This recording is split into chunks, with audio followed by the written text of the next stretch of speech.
మీకు. అదే రిసర్చ్‌కి ఉపయోగపడుతది. ఇప్పుడు రైట్. మళ్ళీ రాత్రి వస్తా మీ దగ్గరికి.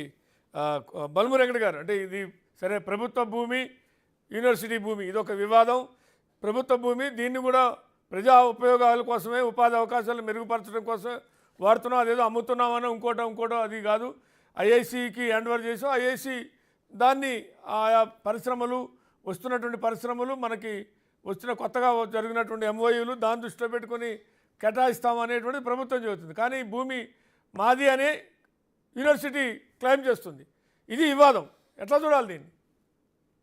చాలా స్పష్టంగా 2000 సంవత్సరంలో స్టేట్ గవర్నమెంట్ ఆఫ్ కంబైన్డ్ అంటే ఆంధ్రప్రదేశ్ గవర్నమెంట్ చంద్రబాబు నాయుడు గారు దీన్ని ఈ 400 ఎకరాల ల్యాండ్ ని అలొకేటెడ్ టు ఐఎంజీ భారతకి విచ్ ఇస్ సబ్సిక్వెంట్ ఐఎంజీ ఫ్లోరిడాకి ఓ స్పోర్ట్స్ మేనేజ్మెంట్ కంపెనీ ఇది. దీనికి సంబంధించి ఈ 400 ఎకరాలని అలొకేట్ చేయడం జరిగింది.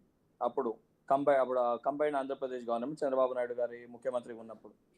దాని తర్వాత ఈ అలొకేషన్ ని క్యాన్సిల్ చేయాలని చెప్పి సబ్సిక్వెంట్ గా వైఎస్ రాజశేఖర రెడ్డి గారు దాన్ని కోర్టులో దాని గురించి ఫైట్ చేయడం జరిగింది. దాని తర్వాత కిరణ్ కుమార్ రోషే గారు కానివ్వండి, కిరణ్ కుమార్ రెడ్డి గారు, దాని తర్వాత కేసీఆర్ గారు కూడా ఈ భూమి ప్రభుత్వానికి దానికి కాదని చెప్పి ఫైట్ చేయడం జరిగింది.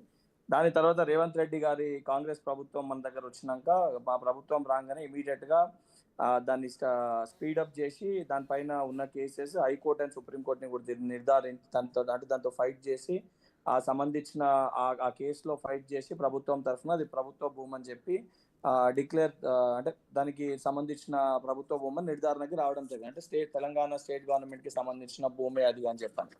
కాబట్టి ఇప్పుడు దానికి సంబంధించి సరే మీరు అన్నట్టు 100% యాజ్ ఎ స్టూడెంట్ యాక్టివిస్ట్ ఆడున్న వాస్తవాలు స్టూడెంట్స్ అడిగినప్పుడు స్టూడెంట్స్ కి వివరించడము, ఎక్స్ప్లెయిన్ చేయాలి. ఎందుకంటే హైదరాబాద్ సెంట్రల్ యూనివర్సిటీ స్టూడెంట్స్ కానీ ఏ యూనివర్సిటీ స్టూడెంట్స్ కన్నా కానీ విద్యార్థుల పట్ల కానీ విద్యా వ్యవస్థ పట్ల కానీ యూనివర్సిటీస్ పట్ల ఒక దృఢ సంకల్పంతో యూనివర్సిటీస్ ని మెరుగుపరచాలి, బాగు చేయాలని చెప్పని ఈ ప్రజా ప్రభుత్వము గౌరవ ముఖ్యమంత్రి రేవంత్ రెడ్డి గారే తెలంగాణ రాష్ట్రంలో విద్యాశాఖని తన దగ్గరనే పెట్టుకొని ఎప్పటికప్పుడు మానిటర్ చేస్తూ కొత్త యూనివర్సిటీస్ ని తీసుకొని వస్తూ విద్యార్థుల సంక్షేమం కోసం ఆలోచిస్తున్న వ్యక్తి. అదే సమయంలో ప్రజల సంక్షేమం, తెలంగాణ రాష్ట్రాన్ని అభివృద్ధి పదంలో ముందుకు తీసుకొని వెళ్ళాలని ఆలోచించే వ్యక్తి కాబట్టే అసెంబ్లీ సెషన్స్ నడిచే సమయంలో అక్కడున్న ఏదైతే కొంతమంది విద్యార్థులతోటి అక్కడ ఉన్న సభ్యులతోటి అధికారులతోటి మాట్లాడడానికి అసెంబ్లీకి వారిని మా గౌరవ టీజీఐసి ఎవరైతే సంబంధించి మా ఐటీ మినిస్టర్ శ్రీధర్ బాబు గారి నేతృత్వంలో వైస్ ఛాన్సలర్ గారిని అధికారులను కూడా రమ్మని చెప్పి వారికి అఫీషియల్ గా కూడా రిక్వెస్ట్ కూడా పెట్టడం జరిగింది. దీని గురించి వారికి ఎక్స్ప్లెనేషన్ ఇచ్చి వాస్తవాలు చెప్పాలి. సో దాని ద్వారా స్టూడెంట్స్ కి వారు చెప్తారనే ఉద్దేశం చెప్పినా కూడా వాళ్ళు ఎవరు కూడా వచ్చే ప్రయత్నం రాలేదు. అంటే ఆ సంబంధించిన అక్కడ ఉన్న కొంతమంది విద్యార్థి సంఘ సభ్యులు తప్ప ఇంకా వేరే వాళ్ళు ఎవరు కూడా కనీసం ఆ మీటింగ్ కి కూడా ఆ రోజు అటెండ్ అయ్యే ప్రయత్నం చేయలేదు. అండ్ ఈ రోజు ఆ డెవలప్మెంట్ కి సంబంధించి ఆ 400 acres సంబంధించి అది చాలా క్లియర్ గా ల్యాండ్ అనేది ఎవరికి అలొకేట్ చేసిండ్రు, దాని తర్వాత అది ఏది వచ్చింది, ఆ రెస్ట్ అవుట్ ల్యాండ్ యూనివర్సిటీ ఏదైతుందో అది క్లియర్ కట్. కాబట్టి ఇక్కడ ఉన్న సరే ఒక విషయం ఏంటంటే ఆ యూనివర్సిటీ స్టూడెంట్స్ కి చెప్పాల్సిన ఎవరైతే వైస్ ఛాన్సలర్ గారు వారు ఎవరు కూడా మౌనంగా ఉండడము అండ్ దానితో పాటు దీన్ని పొలిటిసైజ్ చేయాలని ఒక ఉద్దేశంతో అటు Bharatiya Janata party, BRS party పదే కావాలని చెప్పని అంటే 2-3 ఇష్యూస్ ఉన్నాయి అందులో పొలిటికల్ కు. ఒకటేమో ఇదే ఔటర్ రింగ్ రోడ్ ని అమ్మేసి ఈ రోజు ఔటర్ రింగ్ రోడ్ రేట్లు పెంచినప్పుడు దానికి సంబంధించి ఆ సబ్జెక్ట్ దానిపైన రాకుండా దీన్ని డైవర్ట్ చేయడానికి వాళ్ళు చేసిన తప్పుదాన్ని కప్పుపుచ్చుకోనికి ఏదైతే BRS party, Bharatiya Janata party ఇదే మహారాష్ట్ర సంబంధించి అక్కడ రైతు రుణమాఫీ చేయమని చెప్పి అక్కడ ఫడ్నవీస్ గారు ఉప ముఖ్యమంత్రి గారు మాట్లాడిన మాటల్ని భారతీయ జనతా పార్టీకి ఇబ్బంది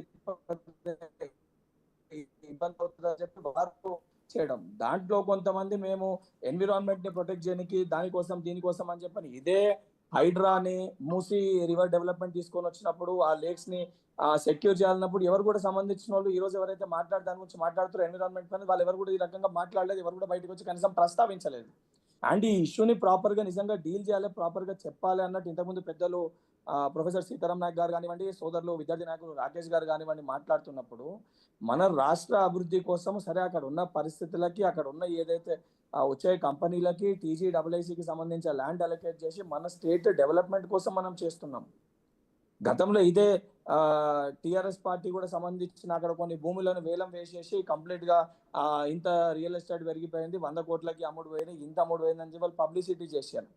కానీ ఈరోజు ఆల్రెడీ 2000లో చంద్రబాబు నాయుడు గారు అలకేట్ చేసిన ఒక ల్యాండ్ని దాన్ని అన్ని ప్రభుత్వాలు అది గవర్నమెంట్ భూమి అని చెప్పి మనం ఫైట్ చేసి గవర్నమెంట్ వచ్చినాక దాన్ని స్పీడప్ చేసి దాన్ని ఫాలో అప్ చేసి ఈరోజు దాన్ని ఆ భూమిని రాష్ట్ర ప్రభుత్వాన్ని ఇది స్టేట్ గవర్నమెంట్ భూమి అనేది దక్కించుకోవడం జరిగింది. రైట్. రాకేష్ గారు, ఇక్కడ ఒక అంశం బల్మూరి గారు చెప్పింది, ఇదేదో ఒక రేవంత్ రెడ్డే కాదు అందరూ